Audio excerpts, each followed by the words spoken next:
तो जी होली का पावन पर्व हम सभी ने हर्षोल्लास के साथ मनाया, मगर उल्लास रंग देखकर भगवा करण चिल्लाता हुआ भागा और कहा, ये तो देखिए सब इस्लामोफोब हो चुके हैं, रंग लगा रहे हैं। दूसरी ओर हर्ष भी कमबख्त लिब्रांडो निकला।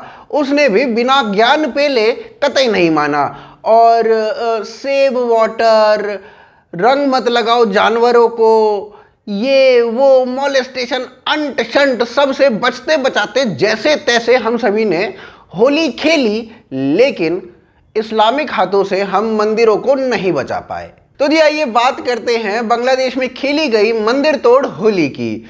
हमारे यहाँ पर हम लठमार खेलते हैं, वो सीधा मंदिर तोड़ ही खेल देते हैं। आप हमारे साथ बने रहिए, देखते रहिए आज की ज़्यादा खबर।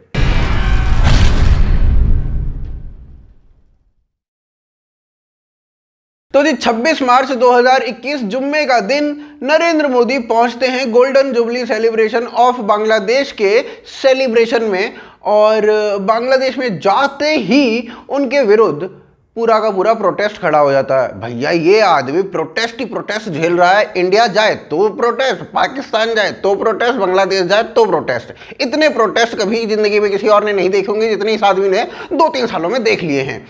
अब नरेंद्र मोदी जैसे ही बांग्लादेश पहुंचते हैं तो प्रोटेस्ट होता है, और प्रोटेस्ट करने वाले लोग होते हैं हिफाजत इस्लाम के, और उनका कहना यह होता है कि नरेंद्र मोदी की वजह से भारत में मुसलमान डरा हुआ है, इसलिए हम प्रोटेस्ट कर रहे हैं। अब इस्लामिक प्रोटेस्ट को वायलेंट होने में कितना ही समय लगता है, हो गया। और जैसे ही प्रोटेस्ट वायलेंट हुआ तो पुलिस ने भी गोलियां चलाई, जिसमें 5 लोग मारे गए। अगले दिन भी प्रोटेस्ट होता है और उसमें 10 लोग मारे जाते हैं और बहुत सारे पुलिसकर्मी बुरी तरीके से घायल हो जाते हैं। अब as per the Delhi right librandu logic, बहुत सारे जो लोग घायल हुए या फिर बहुत सारे लोग जो मारे गए वो सब मुसलमान थे बांग्लादेश में। अब इस लॉजिक के हिसाब से हेंस प्रूव्ड हो जाता है कि ये जो दंगा है ये भी कपिल मिश्रा ने कराया है। धीरे धीरे ये दंगा और वायलेंट हो जाता है और बड़ा हो जाता है, और होली वाले दिन ब्राह्मण बराई में एक काली माता के मंदिर में 100-200 इस्लामिक लोग घुसते हैं और वहां पर मंदिर को तोड़ते हैं। मंदिर में कृष्ण जी की और काली माता की आइडल को तोड़ते हैं, दान पात्र को लूट लेते हैं। आनंदमयी कालीबारी कमेटी के प्रेसिडेंट आशीष पॉल का कहना है कि हम लोग डोल पूर्णिमा की पूजा कर रहे थे, सेलिब्रेशन कर रहे थे, इतने में ही 200-300 इस्लामिक लोग मंदिर में घुसे। उन्होंने मंदिर का दरवाजा तोड़ा और सीधा अंदर घुस गए। उसके बाद वो मंदिर को तोड़ने लगे, साथ ही साथ मूर्तियों को तोड़ने लगे। जब वो मूर्तियों को तोड़ने लगे तो हमने उन्हें रोकने की कोशिश की, तो उन्होंने हमें तोड़ा और उसके बाद उन्होंने मूर्तियों को तोड़ा। हाँ, अब आप में से कुछ लोग ये बात कह सकते हैं कि खुद को बचाने से पहले इन्होंने मंदिर को क्यों नहीं बचाया, मूर्तियों को क्यों नहीं बचाया, उनसे लड़े क्यों नहीं। लेकिन उससे पहले महाराष्ट्र में हुए इस कांड को देख लीजिए।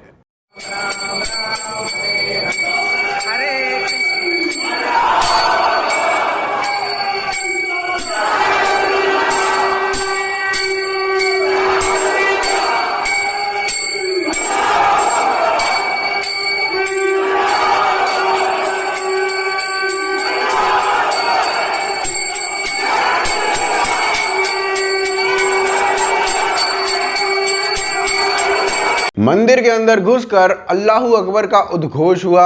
उसके बाद छुटपुट घटनाएं हुई, पुलिस ने कार्रवाई करने की बात कही, लेकिन पहले तो पुलिस भी मूक दर्शक बन के ही बैठी रही और वहां पर लोग भी मूक दर्शक ही बने रहे थे। जब ये कांड हिंदुस्तान के अंदर, महाराष्ट्र के अंदर हो सकता है, तो ये कांड बांग्लादेश में तो हो ही सकता है। वहीं दूसरी ओर पाकिस्तान के रावलपिंडी में भी 100 साल पुराना हिंदू टेंपल इस्लामिस्ट के द्वारा तोड़ दिया गया, और कुछ इसी तरीके से होली वहां पर भी मनाई गई। तो जो मुद्दे की बात यह है, भारत हो, पाकिस्तान हो, बांग्लादेश हो, हिंदू टेंपल्स के ऊपर जो ये अटैक्स हैं ये बहुत एक कॉमन सी बात हो गई है। और अब अपना फोकस वापस से हम बांग्लादेश के ऊपर शिफ्ट करते हैं और चलते हैं साल 2013 पर, यानी कि आज से 8 साल पहले। जमाते इस्लाम बांग्लादेश की सबसे बड़ी इस्लामिक पार्टी है और उसके वाइस प्रेसिडेंट थे सैयदी। अब सैयदी को 28 फरवरी 2013 यानी कि 28 फेब 2013 को फांसी का ऐलान किया गया और फांसी दे दी गई। अब उनको फांसी दे दी गई क्यों? क्योंकि उन्होंने बांग्लादेश का जो इंडिपेंडेंस मूवमेंट था उसके दौरान बहुत सारे मर्डर और बहुत सारे रेप किए थे। तो इसलिए बांग्लादेश के स्टेट ने, बांग्लादेश की कोर्ट ने उन्हें फांसी का ऐलान किया और 28 फरवरी 2013 को फांसी दे भी दी गई। अब जैसे ही वो फांसी दी गई तो ये जो इनकी पार्टी थी उसने राइट्स शुरू कर दिए। जमाते इस्लामी ने 47 यानी कि 47 मंदिरों को, हिंदू मंदिरों को तोड़ा। साथ ही साथ 700 हिंदुओं के घरों को या तो जला दिया गया या फिर उन्हें तोड़ दिया गया या फिर उन्हें लूट लिया गया। अब सवाल यह है कि सैयदी को जो सजा थी वो बांग्लादेश की कोर्ट ने और बांग्लादेश के स्टेट ने दी, लेकिन गुस्सा किस पर उतरा? गुस्सा उतरा हिंदुओं पर, हिंदुओं के मंदिरों पर, हिंदुओं के घरों पर। चलिए अब बात करते हैं 2016 यानी कि 2016 की। काली माता की पूजा का दिन था, काली माता की पूजा की गई, हिंदू काली माता की पूजा करके लौटे ही थे और अगले ही दिन उनके ऊपर अटैक हो जाता है। 15 हिंदू मंदिरों को यानी 15 हिंदू टेंपल्स को तोड़ दिया जाता है। साथ ही साथ 50 से ज्यादा हिंदू घरों पर अटैक किया जाता है, उनको जला दिया जाता है या फिर उनको लूट लिया जाता है। कारण क्या? भाई मन कर रहा था चलो हिंदू मंदिरों को तोड़ना है, तोड़ देते हैं, या फिर भड़काया गया या फिर स्क्रिप्चर्स में जो लिखा उसके हिसाब से कर दिया। अब हो सकता है आपको ये लग रहा हो कि तो भाई एक आधी घटना इसने बता दी है, ऐसा अमूमन थोड़ी होता है। तो चलिए थोड़ा और पीछे चलते हैं। 6 दिसंबर 1992, 6 दिसंबर 1992 बाबरी मस्जिद को डिमोलिश कर दिया गया और उसके बाद भारत, पाकिस्तान और बांग्लादेश तीनों ही जगहों पर बहुत बुरी तरीके से इसका विरोध हुआ। भारत के कश्मीर के अंदर 100 से ज्यादा टेंपल्स को डिस्ट्रॉय कर दिया गया। साथ ही साथ पाकिस्तान में 245 यानी कि 245 मंदिरों को डिस्ट्रॉय कर दिया गया। लेकिन बांग्लादेश इन सभी से बहुत आगे था। 3600 यानी कि 3600 हिंदू टेंपल्स को तोड़ दिया गया।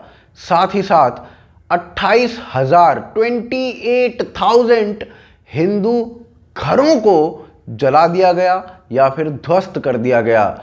उसके अलावा 2700 हिंदू बिजनेसेस को तबाह कर दिया गया। अब आप में से बहुत सारे लोग या बहुत सारे लिबरांडू इस चीज को लेजिटिमाइज करने की कोशिश करेंगे ये बोलकर भाई गलती तो पहले तुम्हारी थी, 1992 में तुमने पहले बाबरी मस्जिद को तोड़ा, अगर तुम बाबरी मस्जिद ना तोड़ते तो वो ये सब कुछ ना करते। तो इसको बोलकर वो लेजिटिमाइज करने की कोशिश करेंगे इस पूरे रैनसैक के अभियान को, इस पूरे मंदिर तोड़ अभियान को। लेकिन उन सभी लोगों की जानकारी के लिए उन्हें 2 साल पीछे लेकर जाना चाहता हूं और 1989 अक्टूबर के महीने में बांग्लादेश के अंदर 400 हिंदू टेंपल्स को तोड़ दिया गया और नवंबर दिसंबर के महीने में 200 हिंदू टेंपल्स को तोड़ दिया गया। और ये सब बाबरी मस्जिद से 2-3 साल पहले किया गया। अब आप बताइए 89 में कौन सी बाबरी मस्जिद थी जो ये मंदिरों को तोड़ा जा रहा था? वहां पर बांग्लादेश को पाकिस्तान से अलग बताया जाता है। पाकिस्तान में 95% जो हिंदू टेंपल्स हैं वो खत्म हो चुके हैं, उनको तोड़ दिया गया है और उनके ऊपर या तो टॉयलेट्स बना दिए गए हैं या फिर वहां पर शॉप्स बना दी गई हैं या फिर वहां पर रेस्टोरेंट बना दिए गए हैं। मतलब जहां पर, जिस जगह पर पहले नंदी बैल की पूजा हुआ करती थी, अब वहां पर बीफ पक्कर बिकता है। लेकिन बांग्लादेश की पिक्चर जिस तरीके से अभी हमने आपको दिखाई है वो पाकिस्तान से कुछ ज्यादा बेहतर नहीं दिखाई देती है और हिंदुओं के ऊपर वहां पर भी प्रताड़ना पूरी होती ही रहती है। हर थोड़े दिनों में छुटपुट घटनाएं वहां पर होती रही हैं और शायद आगे भी होती रहेंगी। बांग्लादेश में जिस तरीके से हिंदू पॉपुलेशन घटी है वो भी हम सभी के सामने है और ये शायद हर जगह ऐसा ही होता रहा है, चाहे वो बांग्लादेश हो या वो पाकिस्तान हो। लेकिन मुद्दे की बात ये कि अगर आप ये सब बातें करोगे तो आप इस्लामोफोबिक डिक्लेयर कर दिए जाओगे लिबरांडो के द्वारा।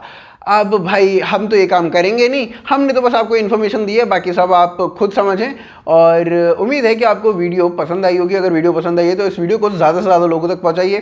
साथ ही साथ लाइक और कमेंट करके बताइए कि वीडियो कैसी लग रही है और क्या चेंजेस हम कर सकते हैं। उसके अलावा आप हमारी मर्चेंडाइज को खरीद सकते हैं bhokalfactory.com से। लिंक जो है डिस्क्रिप्शन और पिन कमेंट में दिए गए हैं। उसके अलावा आप हमें patreon.com और ज्वाइन बटन के थ्रू भी सपोर्ट कर सकते हैं। दोनों ही के लिंक्स दिए गए हैं डिस्क्रिप्शन और पिन कमेंट के अंदर। साथ साथ आप हमें ट्विटर, फेसबुक, इंस्टाग्राम पर फॉलो कर सकते हैं। आप देख रहे हैं आज की ताज़ा खबर। जय हिंद, जय भारत।